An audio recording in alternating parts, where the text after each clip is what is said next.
ሰሞኑን ሳልወጣ አልቀርም። ማርኮ ታስፈልገኛለህ። እኔ ለእውነት ነው የምደረበው። ገና ቆዳሽን ነው የምገፍልሽ። አንቺ ባብ ማን እንደሆንሽ ማላቅ ነው የሚመስልሽ? ኤፌሶን አንቺንም ብር ጠየቀሽ እንዴ? የርብቃ ፍቅረኛ ነው የደወለልኝ። ትሰሚኛለሽ? እኔን ግን ቪዲዮን ከመልቀቅ ማናችሁም አታስቆሙኝም። የፍቅረኛሽን ስልክ ፈልጌ ነበር። የፍቅረኛሽን? ከሁለታችንም አስፈራርቶ ብር መቀበል ነው እንደፈለገው። ኤፊ ምን እያደረግክ ነው? የፍቅር ህጉ ይሄ ነው። አንዳንዴ ግን ጓደኝነትን ማርከስ ጥሩ አይደለም። ስልክ አብርሃም ጋር ነው።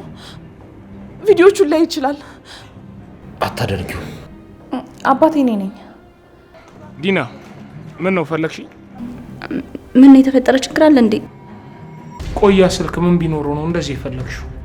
የሚፈጠረውን ነገር ማናችሁም አትችሉትም።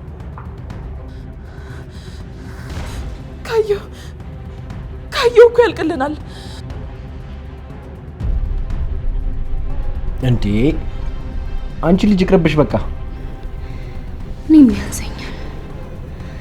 ይሄን ያህል ደባሪ ሴት ነኝ እንዴ? ኤፌሶን